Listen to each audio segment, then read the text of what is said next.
Hey, it's Ryan David, and the following video you're about to watch is the third clip in a four-part series that I'm uploading on personality theory, specifically Sigmund Freud. And it's a clip of a lecture that I gave to my Introduction to Psychology course.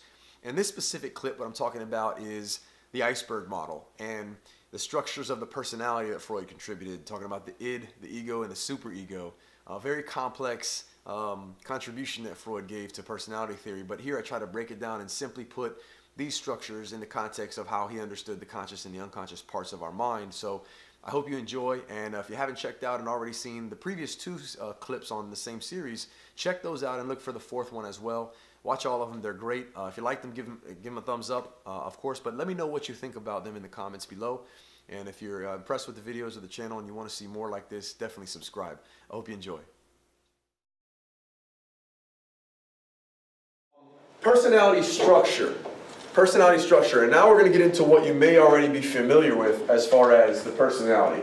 To understand the personality structure though first, which is what Freud says a personality consists of, we'll get to that. I want to first make sure you understand Freud's concept of the mind, okay? And to do that I want to go to the next slide. I'll come back to this slide where we talk about the id, the ego, the superego, but I want to give you a visual of this, the iceberg analogy, okay? And you might have heard of this before, you'll see this again, the iceberg analogy, iceberg theory, iceberg model, using an iceberg to represent the mind. Okay, so Freud said that the mind, generally speaking, roughly speaking, is like an iceberg. And if you know anything about an iceberg, which we don't because we live in Miami, but if you did, and you went in a boat, you saw an iceberg, and that's where the phrase, the tip of the iceberg, comes from.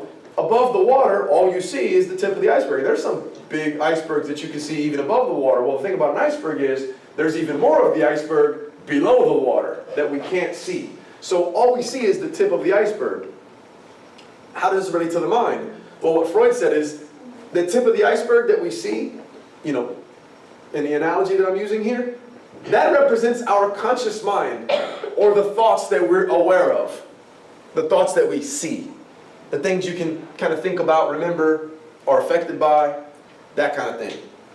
So the tip of the iceberg represents, in this model, the conscious mind. Thoughts that we're aware of, things that we can recall and think of and are affected by and process, and those kind of, that's the tip of the iceberg, our conscious mind. But if you take a look at this image here, you can see what Freud said, there's a whole lot more to the mind than just what we're consciously aware of. And that's represented below the surface as the unconscious mind. Freud said that this is where it goes down right here. The unconscious mind, below the surface, things that we're not aware of. And according to Freud, and if you look at this here, and I think you can tell by now that there's a lot more going on unconsciously than there is consciously. Your mind's paying attention to, recalling information, absorbing information, receiving stimuli, all the time on an unconscious level. We talked about subliminal perception. That's your unconscious mind taking in information below your level of consciousness. This is the model that really explains and helps you understand the mind according to Freud. And really according to anybody that buys into it, ascribes to it, and understands the mind as far as conscious and unconscious. So you need to understand this, because right now what we're going to do is plug into the mind the three structures of personality, structure of personality that Freud talked about. But any questions about how the mind works as far as this iceberg model is concerned? Conscious mind, unconscious mind. Now, you may have heard me use the term subconscious. Oftentimes I use the word subconscious so that people don't get unconscious, like getting knocked out unconsciously. I don't want people to get those confused. I use the term subconscious and unconscious interchangeably because they can be, because both of them are below the surface. But there's also a model out there of consciousness that says there's the conscious mind, what we're aware of, that tip of the iceberg. And then just below the surface, there's a layer that would be considered the subconscious. Just below, just below the level of consciousness that we have, that we can actually tap into and recall information and kind of dive down and deep and get into on our own, and we can tap into that level of our unconscious, that subconscious. And then below the subconscious will be the unconscious. But that's a little bit more complicated, and they don't really talk about that in here. Regardless, understand subconscious is unconscious as well. We can use them interchangeably, or we can talk about it as a layer that maybe we can tap into through hypnosis or guided meditation or just deep thinking, insightful thinking, whatever the case is. So just to clarify that. But in terms of Freud, he talked about conscious and unconscious, just so that you know. When I use subconscious, I'm talking unconscious, just so that you know how that's interchangeable. So we understand the iceberg model in terms of consciousness and Freud's model of of the human mind, right? Okay, let's plug them in now, these three aspects. And I will show you what they are definition-wise, and then I'll give you the visual of where they plug into as far as the model of the mind. Let's understand them first, though.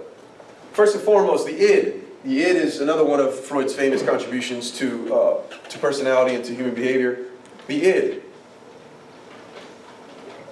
So the id, according to the textbook and according to the slide on the board, says the id is where there's instincts in a reservoir of psychic energy. This is part of the mind that really houses these primal instincts and psychic energy. The libido would be, generated there in the id. Think of the id as a whiny, needy, bratty, selfish little 2-year-old.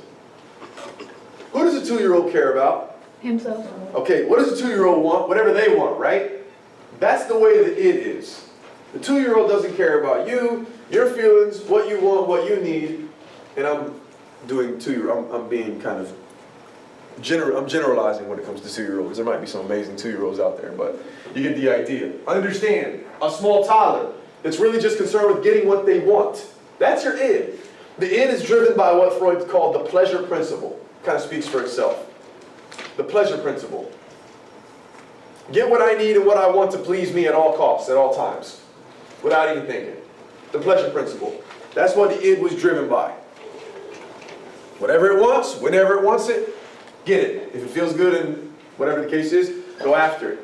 That's what Freud said is driving us as far as the id is concerned. So, again, I'll plug this into the aspect of the different part of our mind, and you can see where the id is, consciously, unconsciously, in a second. But understand the id, okay? And I'll give you another metaphor or an analogy to understand all these concepts a little bit better in a second, but I want to just briefly kind of describe them and define them first. Excuse me. So that's the id. The ego is not the ego that we think of when we talk about Kanye West. We're not talking egotistical, we're not talking conceited, we're not talking arrogant. That's not what we mean by ego, okay? This ego, what Freud talks about, is really just our ego and who we are and how we interact with the world based on how we manage the rest of our personality. So we all have an ego. Everybody has an ego, and an ego is not necessarily a bad thing.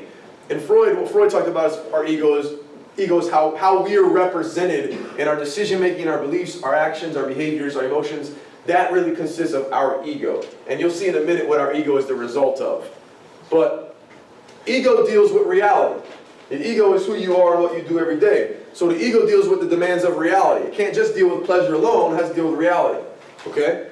So the reality principle is what the ego deals with. So just to give you some context as far as understanding the id and the ego. So if the id wants a bag of potato chips, it doesn't care that they're for sale. It doesn't care that you should buy them. It doesn't care that if you just take them out of the store, that's called stealing. It doesn't care that you could get in trouble for it. The id wants the chips, get the chips and eat the chips. Just get them and eat them. They're right there. That's what the id says. But the ego's like, bruh, there's a store owner and you can't just, that's not reality, it's not how it works, right? See a cute girl, see a cute guy, oh, they have a nice butt, grab their butt. Can't do that, id. You just can't do that. Id doesn't care. Don't care about respect, doesn't care about anything. Just do it. It's pleasurable, just do it. Can't do that. The ego has to deal with the id. And the way that the ego deals with the id is, I should have mentioned the superego first, is the id is kind of like, it's doing the balancing act. And the balancing act is balancing the id that deals with the pleasure principle and the superego. Did I just say that the ego deals with the id? That's what I hope I said. Yeah, the balancing act is done with the ego. And the superego is that third branch, or should I say the third aspect, structure of personality. And the superego is the moral branch of personality. We talked about morals in Kohlberg and moral development and how we kind of have, what's right and wrong for us and what's right and wrong for other people, what we should or shouldn't do. The superego deals with morality. That's your little Jiminy Cricket, right? The conscience. Not conscious, your conscience. Everybody has a conscience, right? It's like weighing on my conscience, guilty conscience, that kind of thing.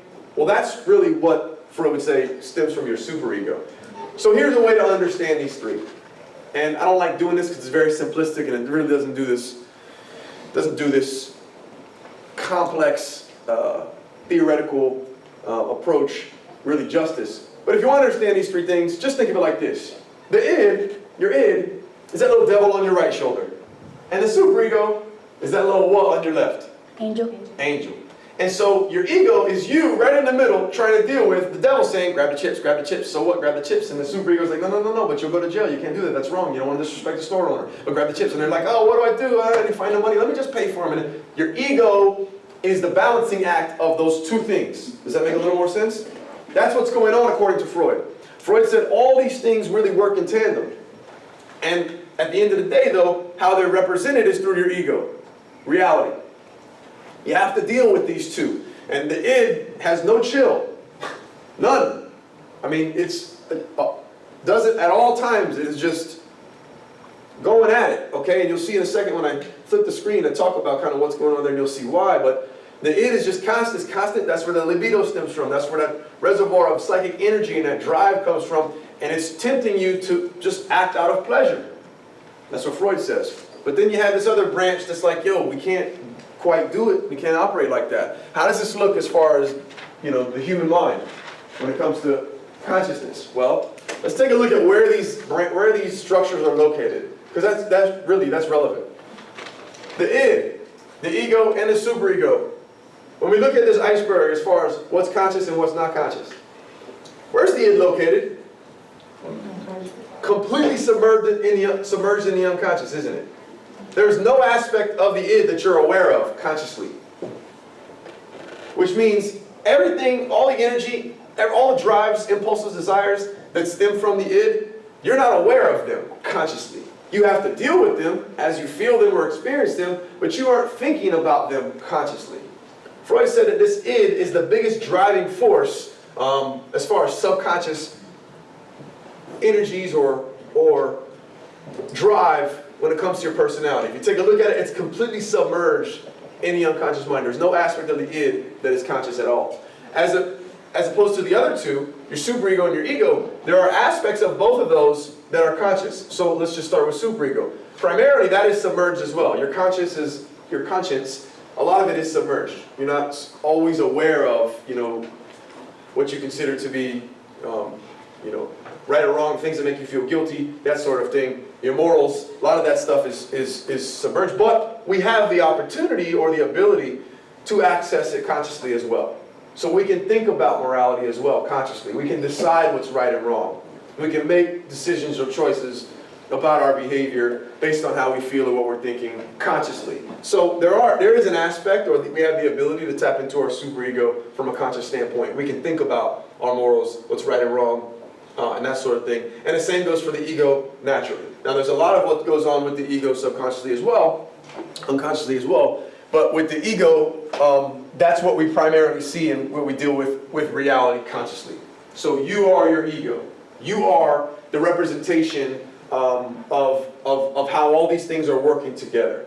Now I might have made that sound simple, but it's not. And so Freud got into, well, remember we're talking about personality because all of us deal with reality differently, don't we?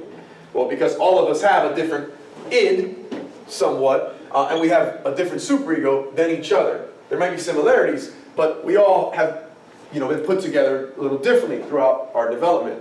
So that's why our personalities are different according to Freud. That's why our egos are represented differently because of the relationship and the interaction between these three aspects that we all have to deal with, Freud said.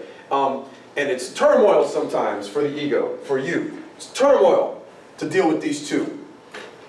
Tough, difficult, there's challenges. And so Freud said there's different things that we do to try to deal with and make the best out of this relationship and dealing with these challenges. So it's turmoil to deal with this oftentimes. And so we're going to talk about defense mechanisms as a way to deal with, and it's on the board, defense mechanisms, as a way to deal with the anxiety that's created. Because think about it, that can cause you to be a little bit anxious. Somebody over here yelling this here, do this, do this. Someone say, don't.